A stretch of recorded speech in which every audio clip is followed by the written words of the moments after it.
Is gluten worse for you and more damaging on your knees than running is? Let's talk about this. So this was actually a really interesting conversation I had this weekend. And despite knowing what I know and doing what I do, it was still a really nice, stark example of what's going on. So I know with arthritis, a lot of times people are told you're going to have to stop running. Like that's what I was told. So real quick context, I guess, actually, for those who don't know my story. When I turned 40 in January, I'd been having a lot of knee pain for a couple of months and it was limiting my running abilities. So finally got the MRI, got diagnosed with arthritis. And that's what I was kind of told, like, you can't do anything about it. You're going to want to start finding some activities other than running to do, and we can't reverse it. And I started putting into play some of my own experimental protocols and trials. And within 6 weeks, I started running. So, and that's a whole complicated thing. I'll share later as I'm putting things together. I plan to redo my MRI this coming January and see if I actually did change things. But anyway, so I got back into running, was able to do all of this stuff. And I was sharing with a friend and sitting and talking with this woman over the weekend about the War-X Trilogy that I just did with some friends. This crazy weekend where essentially it's like within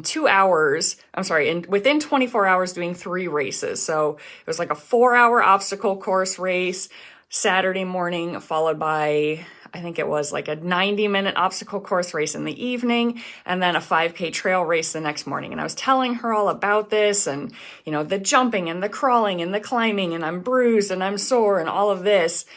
And, through it, she's like, well, how are the knees feeling? I'm like, actually, no, the knees are fine. No pain whatsoever. Wow, that's really amazing. We started kind of talking about arthritis. Segue a couple minutes later, new conversation, and we're celebrating a family birthday party. And I said, okay, I'll just have a little bit of cake, but I can't have a whole lot because gluten or the sugar, like something about it, just my body and I won't get along. She's like, how so? Like, well, my knees are going to flare up tomorrow. Like, I feel it a lot in my knees. They get inflamed, they get sore, they get stiff.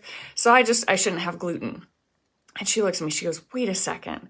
Are you telling me that small piece of cake is going to hurt your knees when everything you just told me about your trilogy weekend didn't faze you? And I just had to stop.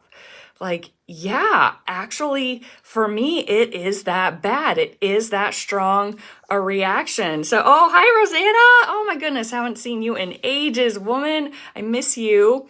But, okay, so you too, gluten. Yeah, gluten is a really, really common trigger for a lot of people. That's not to say everybody. And of course, a sugary processed birthday cake is going to be different than possibly like real homemade bread or sourdough bread.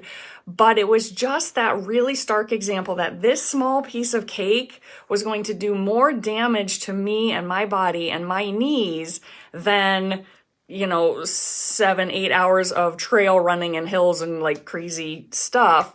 But that is the power of food for good and for bad. And there is good too. You can do those same kind of amazing turnovers, amazing progress when you know what to eat and what your body does and does not do well with.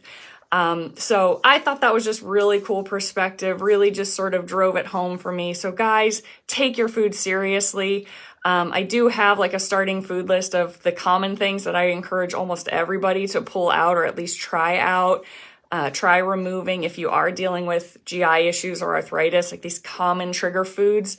So if you want that information, just leave a comment, let me know. I can get that to you. It's free. I'm a big fan of just educating on that basic. I think everyone deserves to know what basic, healthy, good eating is for those kind of situations. But yeah, so that was my little story, my perspective. You guys, I hope you're having a great week. Stay healthy. Take your food seriously. It's so, so, so powerful. Don't underestimate it and what it can do for your body. And I will talk to you all later. Take care, guys.